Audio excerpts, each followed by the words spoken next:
दोस्तों, इसके बाद मैं मैदान खिताबत में कदम रखता हूँ और एक ऐसे शहसवार को आपके रूबरू करना चाहता हूँ जिनका दीदार और जिनका बयान आप बारहा अल्हम्दुलिल्लाह सुनते हैं। वो आप ही के करीब और इलाके से ताल्लुक रखने वाले एक ऐसे आलिम दीन हैं जिनके तारुफ की हमें कोई जरूरत नहीं है, तारुफ के जिनकी जरूरत नहीं है, उन्हें जानता है ये सारा जमाना। मेरी मुराद है जनाब हजरत मौलाना व मुफ्ती उज़ैर साहब कासमी सूरतगंज, जो आज हमारे दरमियान तशरीफ लाए हैं। मुकर्रिर की हैसियत से मैं बड़े ही अदब व एहतराम के साथ हजरत वाला से ये दरख्वास्त करता हूँ कि वो तशरीफ लाएं। नहमदुहु व नुसल्ली अला रसूलिहिल करीम, अम्मा बाद। फ़ौज़ु बिल्लाहि मिनश शैतानिर रजीम, बिस्मिल्लाहिर रहमानिर रहीम। लक़द मन्नल्लाहु अलल मुअमिनीना इज़ बअसा फ़ीहिम रसूलन मिन अनफुसिहिम यतलूना अलैहिम आयातिही व युज़क्कीहिम व युअल्लिमुहुमुल किताब वल हिकमा। हज़रात सामईन इकराम, मेरी माँ और बहनों,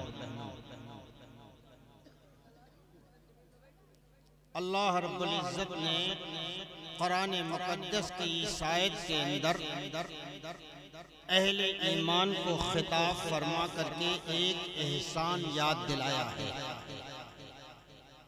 बस 2 ही 4 मिनट में बात करूंगा। बहुत ही सब्र और तहम्मुल के साथ काश अल्लाह इस आयत के मफ़हूम को पूरी उम्मत को समझा दे। अल्लाह रब्बुल इज़्ज़त ने इस आयत शरीफा के अंदर इरशाद फरमाया, लक़द मन्नल्लाहु अलल मुअमिनीना इज़ बअसा फ़ीहिम रसूलन मिन अनफुसिहिम। ए ईमान वालों, एक खास तौर से इनाम हमने तुम्हारे ऊपर किया है। एक वो आम इनाम है जो पूरी मखलूक पर हर वक्त अल्लाह के इनामात का नुज़ूल होता रहता है। हर कौम अल्लाह के इन इनामात के नुज़ूल से फायदा उठाती रहती है, चाहे वो कौम अल्लाह की बागी और दुश्मन ही क्यों न हो। जैसे सूरज निकलता है, सारी कौमें फायदा उठा रही हैं, हवाएं चलती हैं, फरमा बरदार नाफरमान सारे जिस्मों को लगती है, लेकिन एक इनाम अल्लाह ने बतौर खास जनाब मोहम्मद रसूलुल्लाह सल्लल्लाहु अलैहि वसल्लम की उम्मत के ऊपर फरमाया कि लोगों, हमने अपना लाडला रसूल तुम्हारी तरफ भेजा है। इससे बड़ी इनाम कोई हो ही नहीं सकता। अल्लाह फरमा रहे हैं, मेरे खजाने में सबसे कीमती शख्सियत, सबसे मोहतरम शख्सियत, जिस शख्सियत की ये हैसियत और मकाम है कि अगर मैं अपने नबी को भेजना मुझे मकसूद न होता तो मेरी कुद्दूसियत की कसम, न जमीन को मैं तख्लीक करता न आसमानों को तख्लीक करता। वो ऐसा रसूल हमने तुम्हारी तरफ भेजा है जिसके नक्शे कदम में पूरी इंसानियत की कामयाबी का राज अल्लाह ने पिन्हा कर दिया। ए लोगों, ये ऐसा रसूल है जो हम तुम्हारी तरफ भेज रहे हैं। इनके नक्शे कदम के ऊपर अगर तुम अपनी जिंदगी को गुजारोगे तो हम दुनिया भी तुम्हारी ताबनाक बना देंगे और आखिरत भी तुम्हारी ताबनाक बना देंगे। तुम दुनिया में भी कामयाब हो जाओगे और मरने के बाद जो अबदी जिंदगी है उस जिंदगी में भी कामयाब हो जाओगे।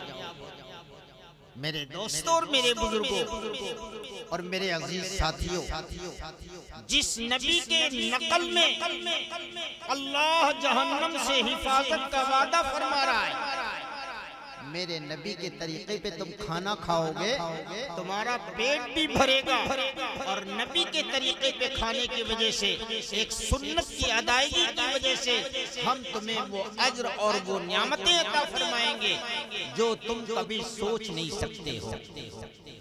कपड़े सारी कौमें अपनी तहजीब के मुताबिक पहनती हैं, लेकिन मेरे नबी के तरीके के ऊपर है उम्मतियों, अगर तुम कल कपड़ा पहनोगे तो ये तुम्हारा कपड़ा पहनना भी बाइसे इबादत होगा, सतर पोशी का जरिया तो होगा ही होगा।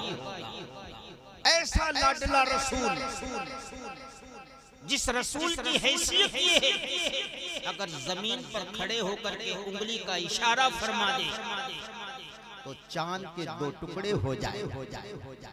अगर तल्ख और कड़वे पानी के अंदर वो नबी अपना लुआबे दहन डाल दे, थूक दे, तो वो पानी मीठा हो जाए। वो नबी की फजीलत और उसका मर्तबा ये है, अगर पानी के ज़र्फ में अपने दस्ते मुबारक को डाल दे तो अल्लाह पानी में इतनी बरकत अता फरमा दे कि सैकड़ों लोग सैराब हो जाएं, फिर भी पानी अपने तरीके पे बाकी रह जाए। अगर प्याला नबी के हाथ में चला जाए और दूध का प्याला नबी के लबों से टच हो जाए तो वो नबी की शख्सियत ये है, उसके लबों की बरकत से वो दूध सैकड़ों लोगों के लिए काफी हो जाए, फिर भी पिलाने वालों के लिए बाकी रह जाए। मेरे दोस्तों और मेरे बुजुर्गों, अल्लाह ने फरमाया, ऐ लोगों, मैंने अपने खजाने गैब से तुम्हारी तरफ एक नबी भेजा है जो इतना मोहतरम शान है कि ये जमीन और ये आसमान न इससे पहले ऐसी शख्सियत का दीदार इसने किया है और न कयामत तक अब नबी जैसी शख्सियत इस दुनिया के अंदर कोई नमूदार नहीं होगी। मेरे दोस्तों, वो नबी उसकी एक एक सुन्नत उम्मत के अंदर महफूज हो जाए, किताबों के अंदर मरकूम हो जाए, सीनों के अंदर नक्श हो जाए, उम्मत नबी के एक एक सुन्नत पर अमल पैरा हो जाए। इस काम को करने के लिए अल्लाह ने मदारिस को कायम कर दिया।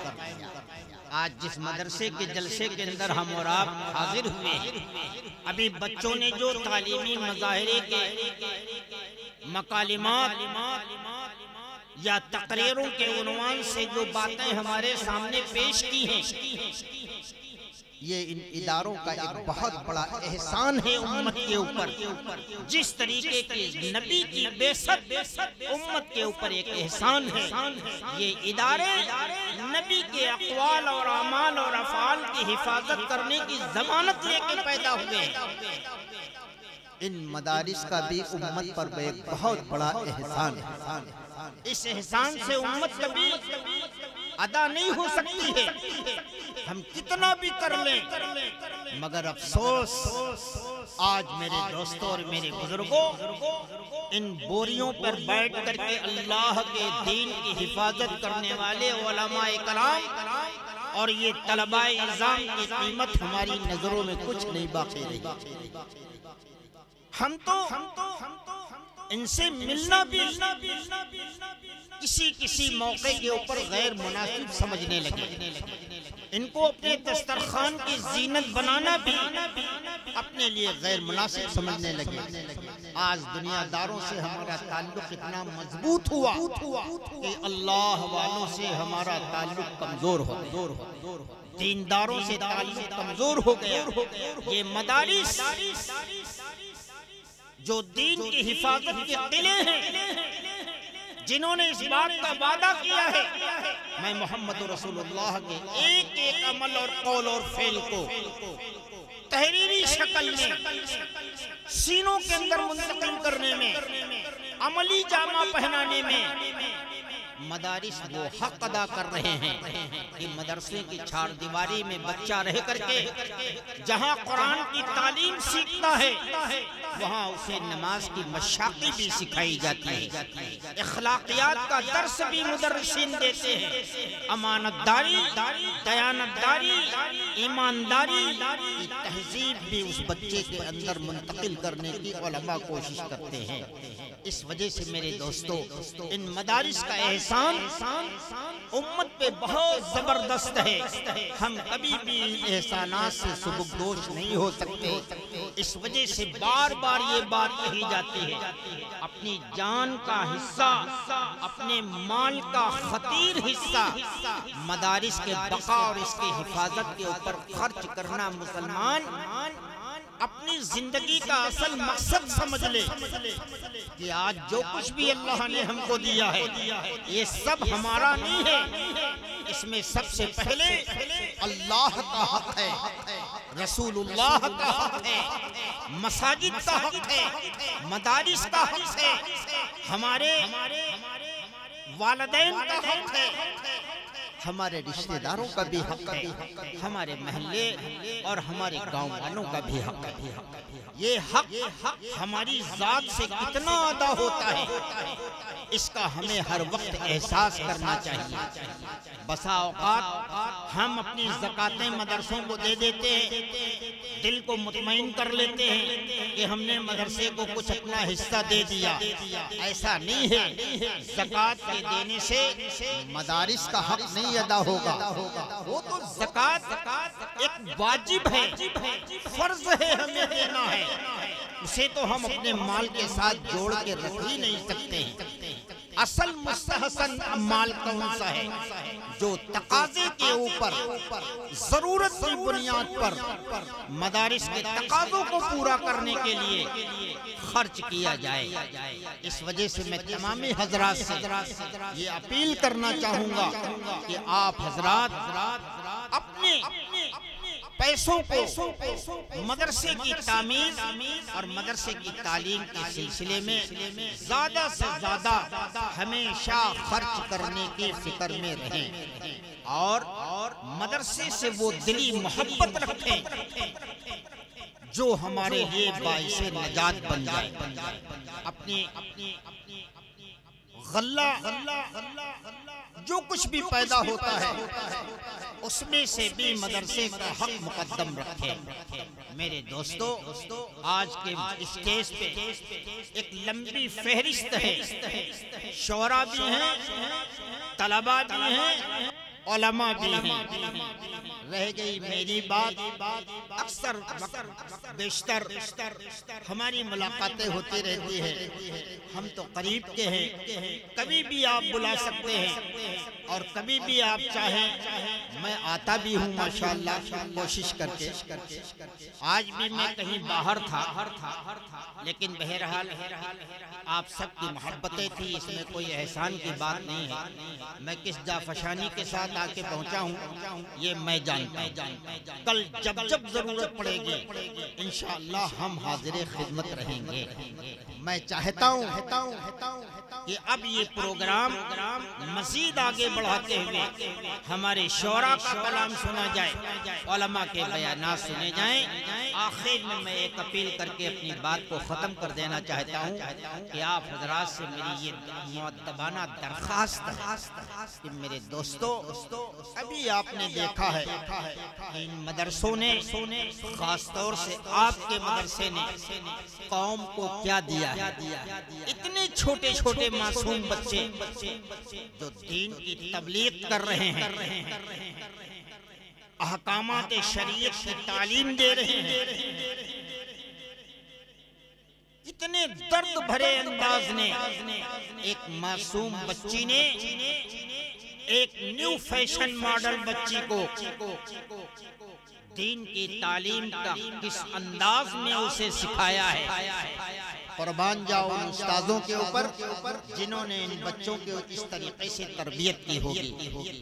और लाख दर लाख एहसान है उस मदरसे का जिस मदरसे ने हमारे नौनिहालों के अंदर दीन की ये तहजीब उजागर की है।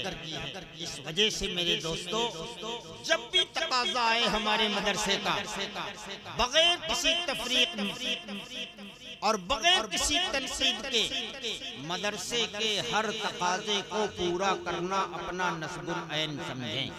अल्लाह हम सबको ज्यादा से ज्यादा अपने मदरसे की फलाह पर खर्च करने की तौफीक नसीब फरमाए। वाखिर दावाना अल्हम्दुलिल्लाहि रब्बिल आलमीन।